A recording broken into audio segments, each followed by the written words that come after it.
त्या आदरणीय दादांना आदराची श्रद्धांजली वाहण्यासाठी आपण सर्वजण या ठिकाणी उपस्थित आहोत.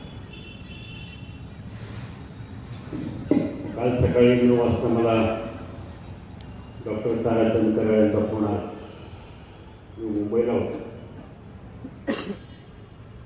डॉक्टर म्हणाले, दादांचा अजयदादांचा ॲक्सिडेंट झाला असं कळलं. मला वाटलं ॲक्सिडेंट झाला म्हणजे बायरोडे येणार असतील, छोटा मोठा ॲक्सिडेंट झाला असावा. मी माझ्या मुलाला अपूर्वाला सांगितलं, बघ जरा चौकशी कर. टी व्ही लावला आणि त्यावेळेला सांगितलं की विमान कोसळलं. एका बाजूला विमान जळत होतं आणि बहुतेक सगळ्या चॅनेल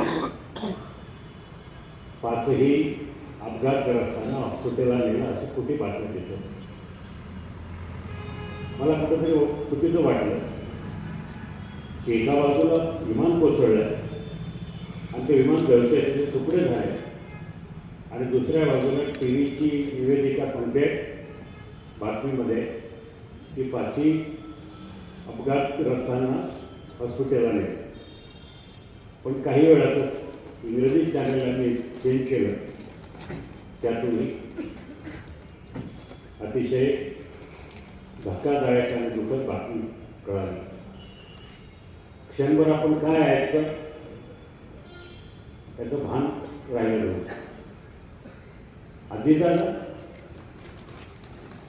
एक शक्तिशाली माणूस, एक शब्दाचा माणूस, पंक्च्युअल माणूस अपघातामध्ये जातोय हे न पटण्यासारखी गोष्ट.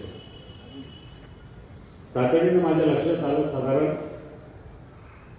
1999च्या दरम्यानची गोष्ट. मी कारखान्याचा चेअरमन होतो.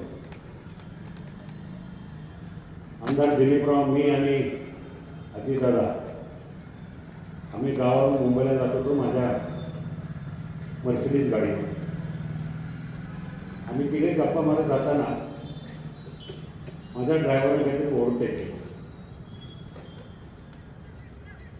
दादांनी त्याला इतकं सुनावलं की गाडी कशी चालवायला पाहिजे, कसे करायला पाहिजे, कसं करायला पाहिजे. त्याला खूप मोठा उद्देश दिला.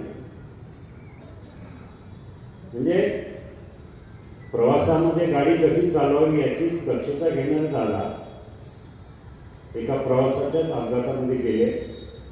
किती मोठं महाराष्ट्राचं दुर्दैव. आपण बरेच जण म्हणतो की ही बातमी चटका लावणार, चटका लावण्याने तर हृदय पेलावून टाकणारी बातमी.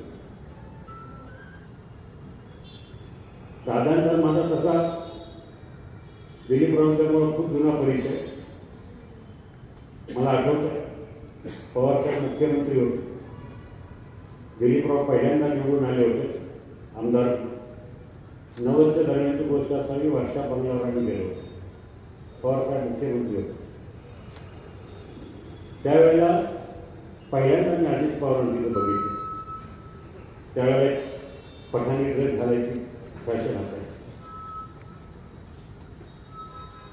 आम्ही दिलीपराव आम्ही दोघं वर्षा बंगल्याच्या बाजूला कुठेतरी चर्चा करत असताना दादा तिथे आले. सांगितलं, दिलीपराव मला पास पाहिजे, मला मंत्रालयात जायचं. मला आश्चर्य वाटलं, कारण त्याला आमदारांचंच पास लागायचे. त्यानंतर आज त्या गोष्टीची आठवण झाला तर हसायला येतं की संपूर्ण महाराष्ट्राचा कारभार, महाराष्ट्राचं अर्थकारण सांभाळणारे व्यक्ती पूर्वीच्या काळामध्ये आता किती मोठा बदल झाला. मी अनेक राजकारणी पाहिले, केंद्रामध्ये, राज्यामध्ये. अगदी अटल बिहारी वाजपेयीपासून सगळ्यांच्या बरोबर काम केलं, सगळ्यांच्या बरोबर राहिले. पण असा राजकारणी कधीही फोटोग्राफीसाठी किंवा शोसाठी किंवा कुठेतरी पोज देण्यासाठी फोटो काढला त्याने ते व्हायरल केला असं कधी कोणाला बघायला मिळालं. तुमचा फ्लॅट, घर, बंगला, व्यापारी गाडे, दुकान, जागा, शेतजमीन, प्लॉट्स विकायचे आहेत का? विकायचे असतील तर आजच आमच्याशी संपर्क साधा. स्थावर मालमत्ता खरेदी विक्रीसाठी आंबेगाव तालुक्यातील विश्वसनीय नाव म्हणजे सीता प्रॉपर्टीज. आमची वैशिष्ट्ये: जलद व्यवहार, तुमच्या प्रॉपर्टीजची योग्य किंमत, मालक व ग्राहक यांच्यात समोरासमोर पारदर्शक व्यवहार. आमचा संपर्क 7972 82 24 33 व 80 10 25 09 54.